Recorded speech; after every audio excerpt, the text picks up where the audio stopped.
Welcome everyone. How are you? And welcome to the Everyday Heroes podcast. Today, we've got an interesting topic to talk about, and it's all about relationships. It's about navigating life after divorce with a special needs child. Now, I don't know about you, but I have definitely seen and spoken to my fair share of clients that have ended their relationship because the stress of raising an autistic child or a neurodivergent child can sometimes be a lot to take. And especially if you're not prepared for it, and let's be honest, who is prepared for it? And then what does that look like in a marriage? So I'd really love to welcome Mary Ann. She is the owner and the founder of Special Family Transitions, and she has her own personal experience, which I'm so excited to dig deep into to understand how we can better help so many parents out there who are navigating separation, who are navigating divorce with a child who is neurodivergent. So, Mary Ann, welcome. How are you? Great. Thank you, Natalie. I'm doing great. How are you? Yeah, really, really good. Thank you. Thank you for joining me on the podcast. Yeah, pleasure to be here. Thanks for inviting me. I'm so excited to share my experience and my advice to families who may be facing some challenges, as well as maybe if you know somebody who's going through it, how to be of support. Yeah, definitely. So, can you share with us a little bit around what happened with your journey and what led you to create this amazing company? Sure. So I'm the mom of two neurodivergent kids myself on opposite ends of the autism spectrum. And several years ago, after over 20 years of marriage, I found myself in a divorce situation. Wasn't something I planned or saw coming, but it was happening. And I had to figure out how to deal with that and how to get through it myself, as well as support my kids through the process and advocate for their needs. And so I was able to eventually figure out how to get through it and find the resources I needed or create resources in some cases. And I didn't want to have other people have to recreate the wheel. This is such a common situation that occurs, as you mentioned, and it takes so much time, money, and effort, and a lot of stress and overwhelm to get through it. And so I was like, this is crazy that people have to kind of figure this out on their own every time. And that's what inspired me, based on my successful journey through it, to try to help other people also have figure out the path and how to get through it, through the overwhelm and complexities that is involved in divorce involving a child with different needs. Yeah, I love that. And so, if you could share with us the ages of your children when you were going through the divorce or the separation, and if you're willing to share Yeah. So what at their the time, diagnosis was. yeah. So when I was first going through divorce, they were in their late teens, becoming adults, and so the divorce took on lots of different facets because of that. So I wasn't just getting divorced, and I wasn't just trying to figure out what was going to happen to them as children, but I had to look at it as a life care plan. What was going to happen to them through adulthood? How do we transition to adulthood, and how do I plan for the course? Took on a very wide scope where I'm not just focusing on divorce, but I'm planning for their future and how am I going to support them? How are both parents going to support them? What are they going to need in the future? And how do we address those needs as part of the divorce? I didn't want it being done separately or think about it after divorce because I knew that would be more difficult to do. So I really wanted those discussions and um, agreements to be part of the divorce process. Mhm. Yeah, absolutely. And so, do you think that the divorce really impacted them, or because they were a little bit older, they sort of could see that how it made sense to separate? Yeah, so I think it's hard for any age, for any child or young adult, or even the person going through it. So um, I think I was able to. I think maybe it's different when they're younger, and sometimes some people might say it's easier when they're younger because maybe they're more flexible. But definitely being older had its own challenges. I had one son who has more needs and more behavior issues. He started showing signs of aggression and things that were kind of out of the ordinary for him. And then my younger son also had some anxiety regarding the whole thing. So my goal through this was really to help them and support them so that they wouldn't um, have any long lasting effects as a result of the change. Not that anybody was trying to cause them harm, but of course, when you're in the middle and you're close to both parents, it's a change in your world and everything around you, especially with kids with autism, whatever the age, like predictability and routine. And so things are changed and uprooted in some ways. And so it became my goal to make things as consistent and predictable as possible for them.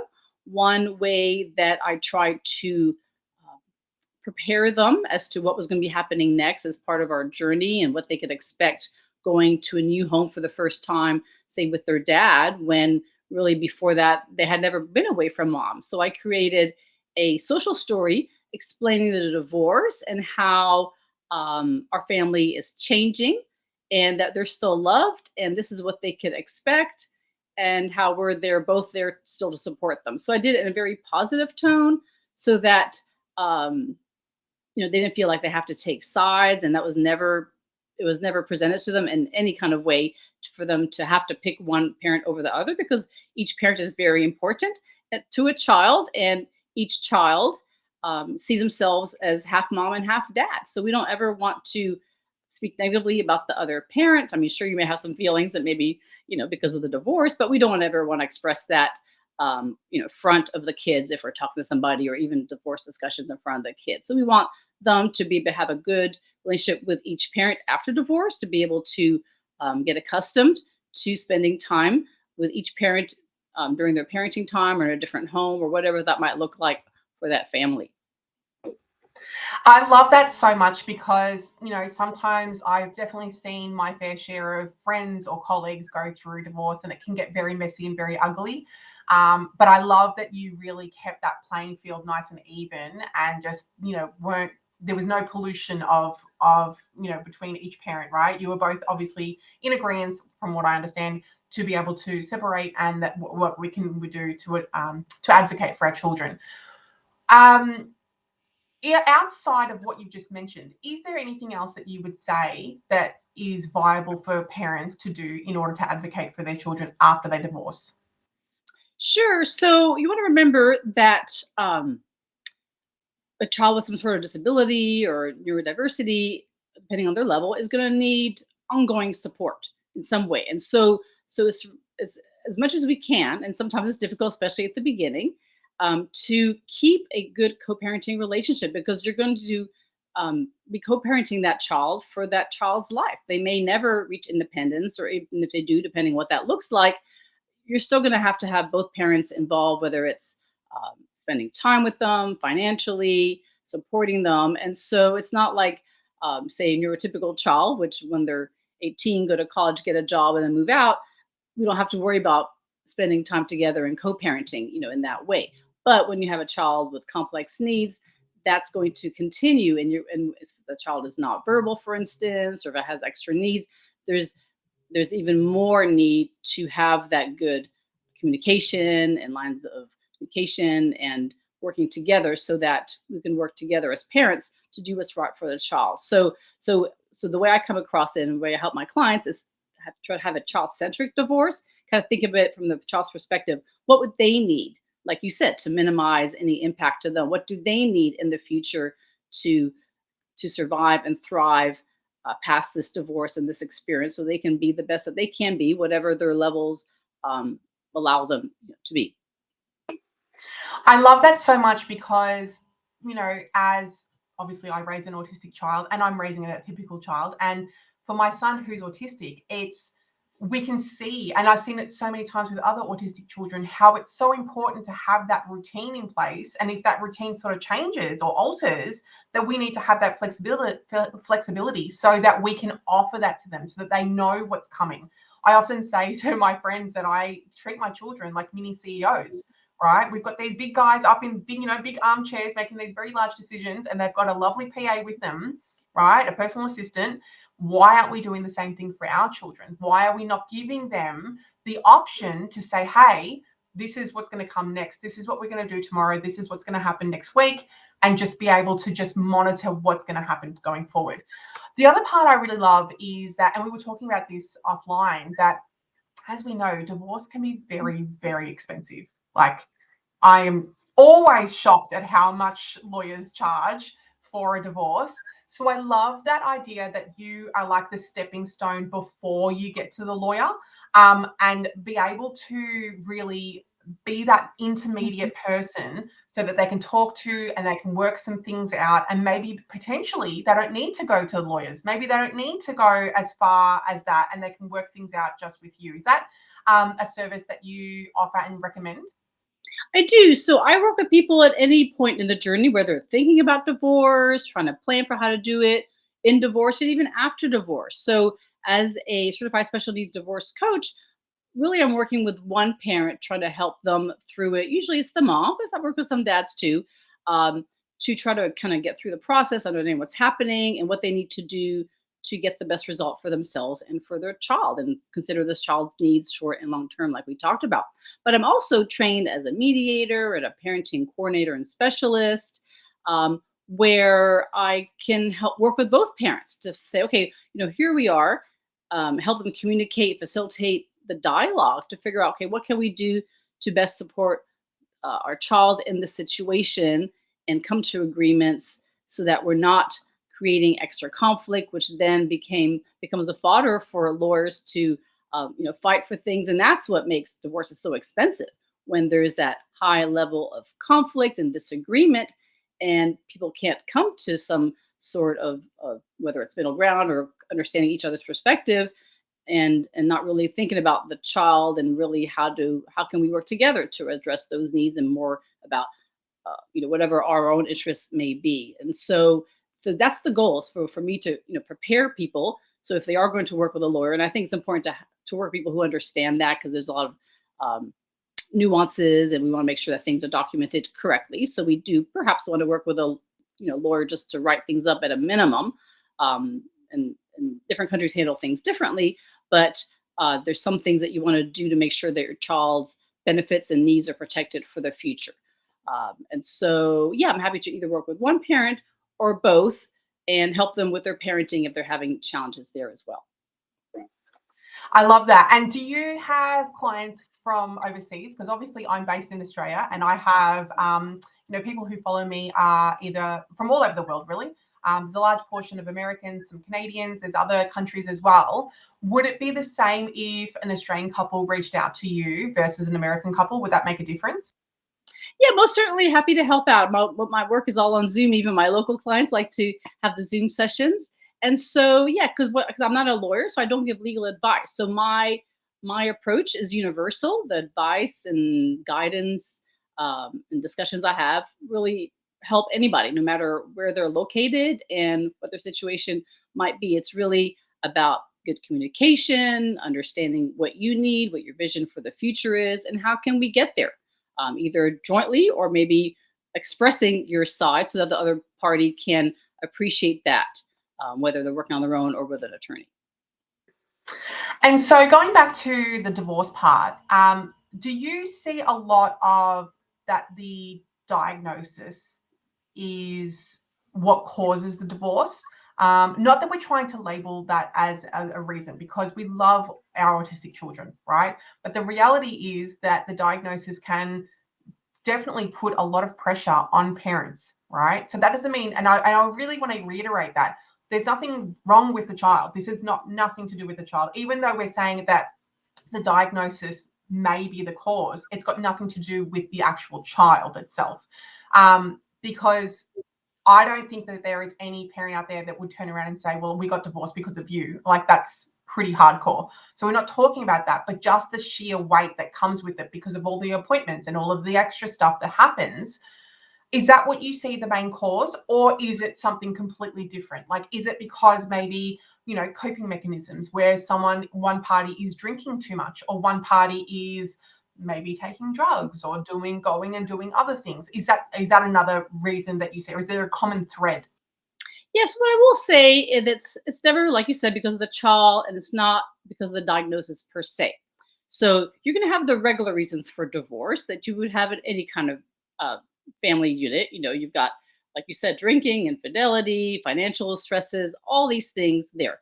But perhaps they're exacerbated. They're kind of brought more to the forefront by all the other stresses that we're having to deal with.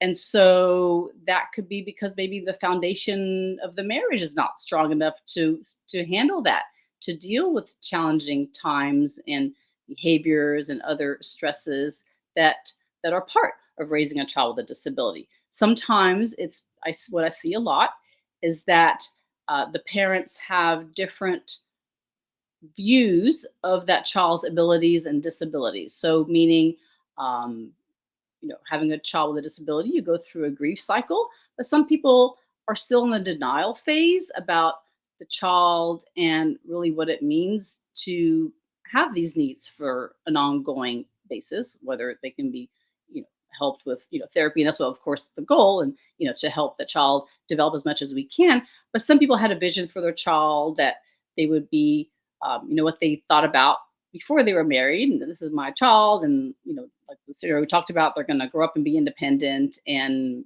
or even when they're young, we're going to play ball and just have a regular type of childhood. And that's not the case. Things are different. Our lives are different. Our lives, they're very rich and rewarding in many ways, but it's not what people, as quote unquote, signed up for or expected that they would have. And so if you don't have that foundation, you don't have a way to process that, come to acceptance of that, then you're going to run into some challenges. And so even if you are on board in terms of, yes, my child has autism, yes, there's a disability. Sometimes each parent sees their abilities in a different way. So the parent, one parent may be the caregiver, maybe the person that takes them to therapy and sees a certain side of them, whereas maybe another parent sees a different side and doesn't see the extent that maybe another parent might see, because that child may mask the behavior, or they're not, it's a different type of setting and environment that they interact.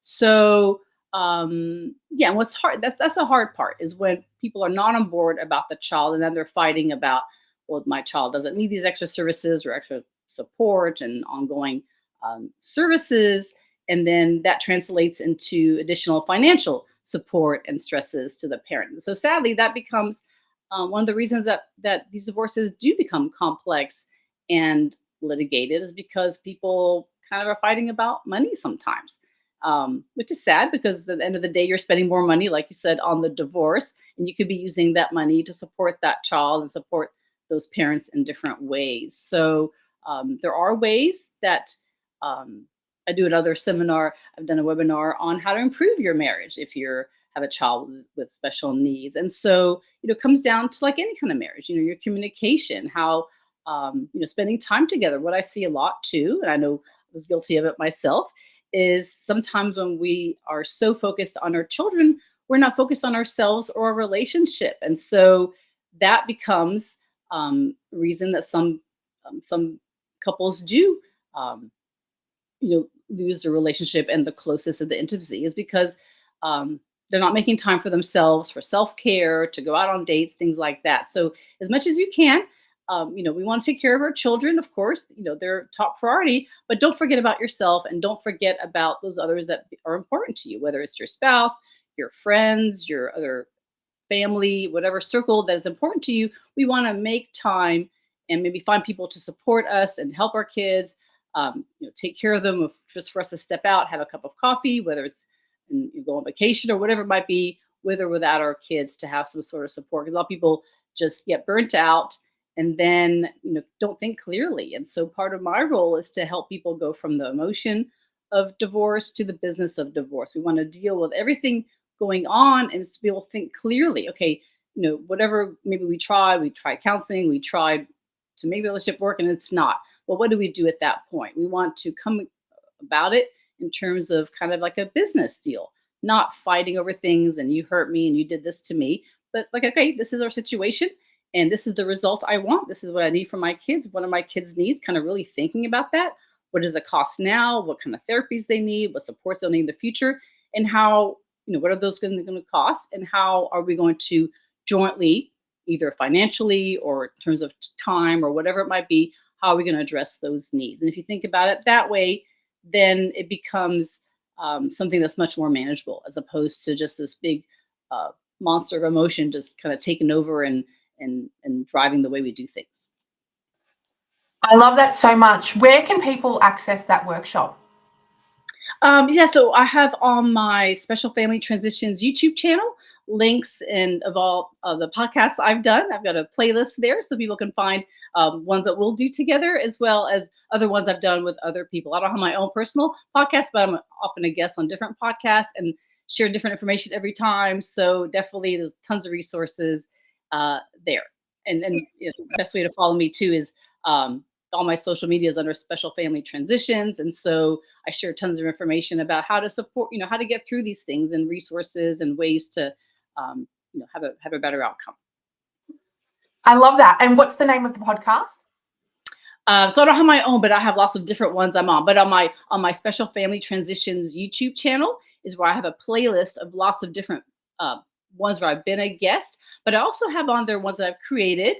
For instance, the social story that we were talking about, I have one there about how I created my social story for my kids, so people can use that as an example. And I'm also happy to help people. That's kind of my goal in the future to kind of do more around that as well. But yeah, definitely here to support people in a general way as well as their specific situation and how I can help their family based on what their particular circumstance might be.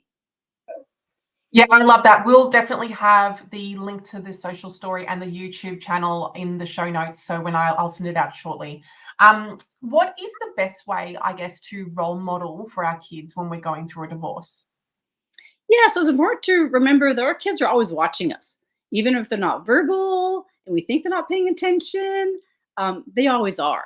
And so, how we act and set an example in divorce is how they're going to remember us and how it's going to impact them. And so, I'll just share with you something that my son said to me after the divorce, and especially as I was starting my business. It's like, Mommy, you're a different person you are now than you were before divorce. Meaning, he sees me being more confident, doing things, being more proactive, kind of getting my, kind of going back to who I used to be, when I was younger, perhaps. And so, we tend to, not because of marriage, but life, we could tend to maybe lose ourselves, remember who we are, and that's an important thing that I try to remind people of. Is that we're important, we're all worthy. We want to teach our kids that too, that they're important, and teaching them to advocate for themselves. Some people, have different abilities of that. They may or may not be verbal or be able to express themselves in that way. But it's important for them, especially when they're going to the other parent's house, because we're not there to micromanage, even though we'd love to. Sometimes as parents, we have to trust our kids to be able to do the right thing. Um, and have boundaries for themselves. As parents, we have to learn through this process what our boundaries are and how to set and keep boundaries.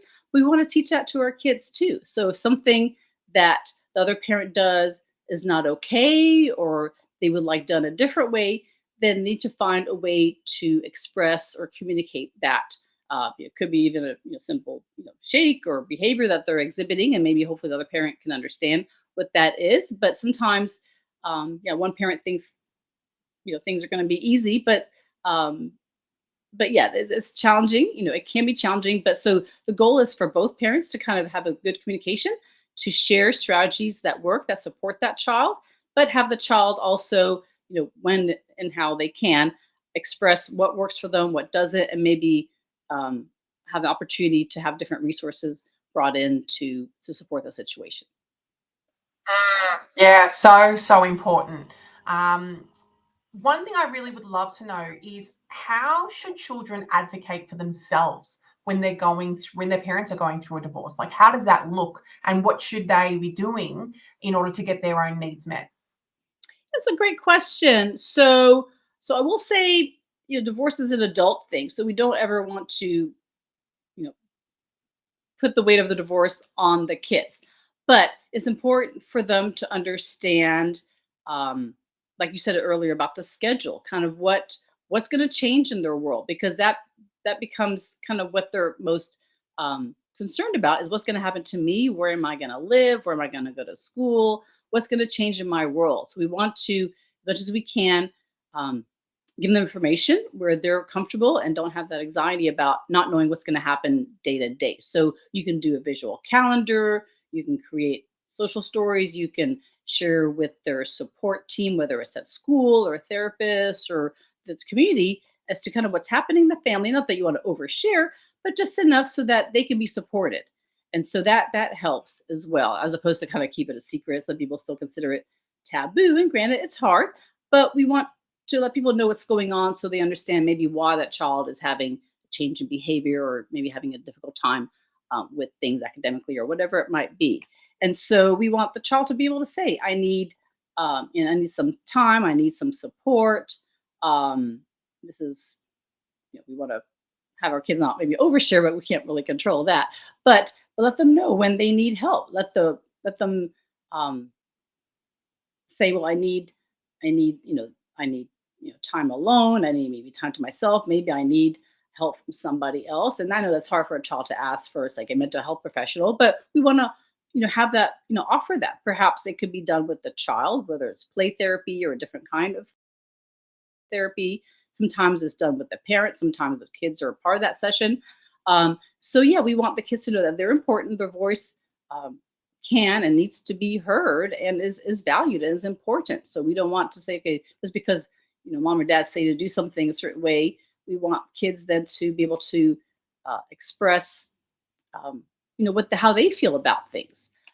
And so it's hard, and so we have to kind of look at it from the parent's perspective. There's a great series. There was one that was developed a while back, and now there's one for the teenage years called Split. It's a documentary. Excuse me, Split, Split, and it kind of it's a little documentary about the child's perspective on divorce. And so, you want to think about how might they be affected, and fighting over little things between the parents, how does that affect the child? And so um, sometimes they kind of don't want to um, rock the boat or displease a parent, but we want to let them know that they are able um, to communicate their concerns, their fears for the future, and maybe it's something that can easily be addressed. Maybe they're worried about something, to them it's big, but for us we can maybe find a way to make it better. Even things as simple as, like, how are we going to celebrate holidays? Where is the how Santa Claus going to know if I'm at the other parent's house, and the Easter Bunny, things like that, or common things that kids might be concerned about. We want to let them know that it's okay. It's okay that maybe holidays may look a little different, but they're still going to be celebrated, even if it's not on that day or with that the parents together. They're still going to have a special tradition, hopefully, that can either start or continue or whatever it might look like. And do you see a lot of your clients where maybe one of the parents is neurodivergent themselves but hasn't quite realized, or has got a late diagnosis? Yeah, that happens a lot, actually, where um, I'm talking to say a mom, for as an example, and she's describing some things. I'm like, well, do you think dad maybe he's on the spectrum? She's like, well, now that you mention that, he might be. And so um, that kind of opens up their eyes as to maybe how things can be handled, or I can kind of share some strategies, because we want to do things as in a way that respects everybody's abilities and the way they're coming at the world. So by keeping things maybe step by step and not overwhelming the other person, then I think that can be helpful, as opposed to like trying to do everything all at one time and be overwhelming. Let's just take one step at a time. Make concrete plans. If things are better black and white as opposed to shades of gray for some people, then maybe do it that way. Of course, you got to have some flexibility, but if we can come up with respect who they are and the way they process information, then we might have a better result as a result of that. And do you think that getting a diagnosis for the adult, if that needs to happen, does that change things in the relationship, or it all still ends up in separation or divorce? Um,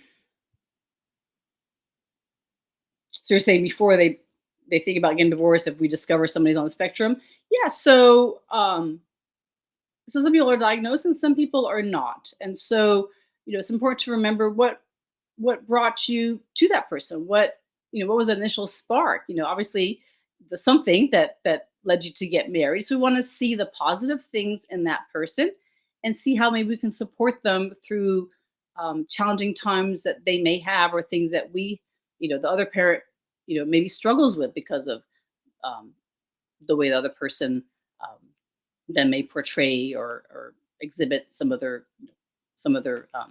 autistic tendencies or whatever it might be. And so, yeah, these things are ongoing. That's not going to go away. It's just a different way of thinking, different brain wiring, and maybe different way the personality comes out. But still, they, um, just figure out, maybe if maybe they can't handle all the different responsibilities or your way that you think maybe a parent should be. Maybe they have their own ways of doing things, and that's okay. And that's important whether people are together or separate in a situation. Is valuing each person for what they do bring, their qualities, and yeah, just kind of being happy with what they can offer. Sometimes we can't make people who we want them to be. They are who they are, and if they want to get support or therapy, it's kind of on them. We can't make somebody do that either. 100%. No, I love that so much. I love that. I think it's important for parents to know that, first of all, that your organization exists, but also that there are options before you, like we said, before you get to the lawyers, to be able to chat to people. Especially, I think it's so important to chat to people who have lived experience going through a divorce with special needs children. I think that that is so paramount, because so many times, not everyone has raised a child with additional needs or who is neurodivergent. And so their responses and their answers can be skewed because it doesn't look like you're raising a typical child. You're raising a neurodivergent child, and that looks different, and that's okay to look different, but to take that into consideration. Excuse me. So, all right. So just remind everyone where they can find you before we head into rapid fire questions. Yeah, so the easiest way to find me is on my website, which is www.specialfamilytransitions.com. And there's a form where you can send me a note, and happy to set up a complimentary consultation and kind of figure out, how to go forward with your situation. And there's links to my social media as well. So yeah, happy to support people in any way I can on that. So good. Okay, here we go. Ready for rapid fire questions. So the first one is, what is one tool or resource every parent should have when they're going through a divorce or a separation? Yeah, so I created something. I have a framework called Rise, RISE, and so I developed a little mini course. I even wrote a chapter in a divorce book called "The Other Side of Divorce," which kind of takes you through that in terms of things that you want to think about and do as part of a divorce involving a child with special needs. And it's really for any kind of divorce, kind of basic things about how you want to think about yourself or how you want to think about the situation and ways to plan for the future. And so, yeah, those are some um, great ways to kind of break the divorce down into small chunks. As I said, it can be overwhelming if you try to take it in all at once. And there's different parts of divorce and how we approach it, being our best self, communicating well, and how we come across to people that we may be working with and is representing us as part of the divorce, as well as how we communicate with our kids and with our soon to be ex-spouse or ex-spouse for that matter. Yeah, I love that. What does progress look like for you?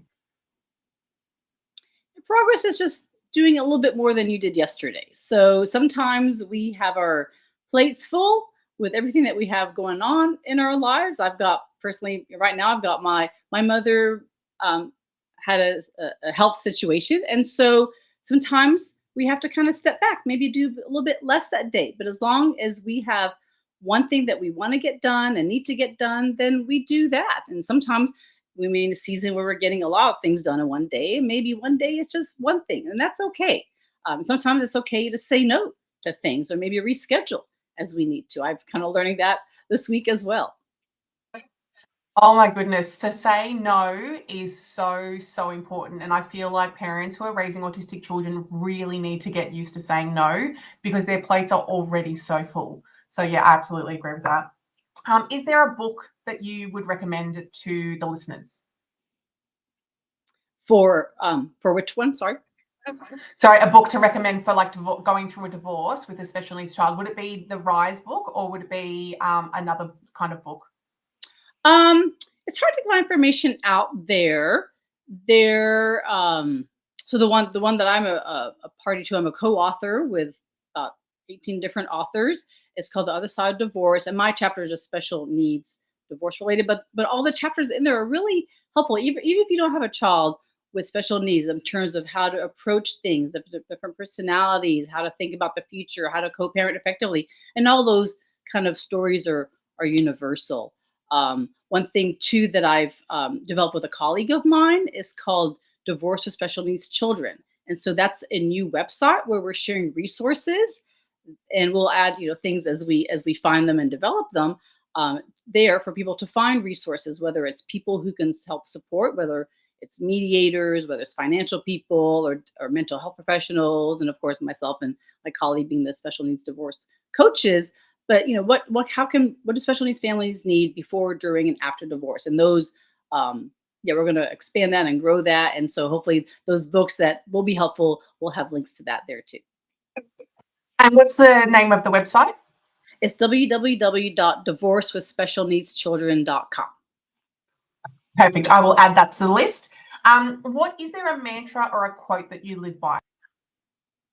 So when I first started my business, my little quote was "Stay strong." Sometimes it just can be so scary. We don't think that we can stand up for what we believe in, what we need to do, but we are capable of getting through this divorce.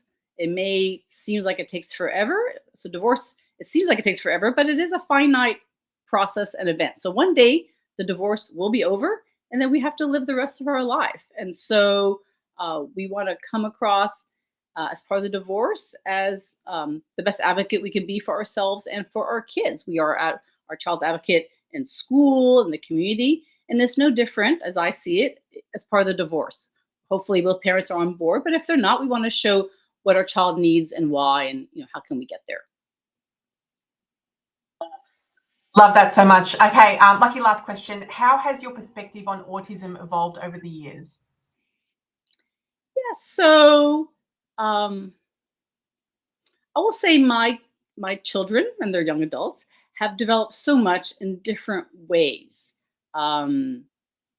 Some things were challenging before. We have new challenges and new things, but my children have made so much progress over the years that sometimes we forget how much progress people make and how things can change, and things that maybe just seem like it's like taking over your whole world at the time. We get past that. Time heals, and time allows us to have a different perspective on things. And so it's important to know, if you're going through this rough time now with your kids, with their diagnosis, with a divorce, one day you'll look back and say, oh, that was a tough time, but look where I am now. I'm so much stronger. My kids have made so much progress, and how proud we can be of that.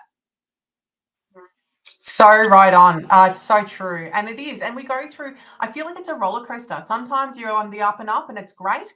And then sometimes you're on the down, and, and learning, especially for our autistic children, isn't straightforward. It's not linear. There's definitely curves and this and that. And I feel like that's probably how we would navigate divorce as well. I don't think that it's just as easy as like, oh, we go from here and we go there and it's great and it's done.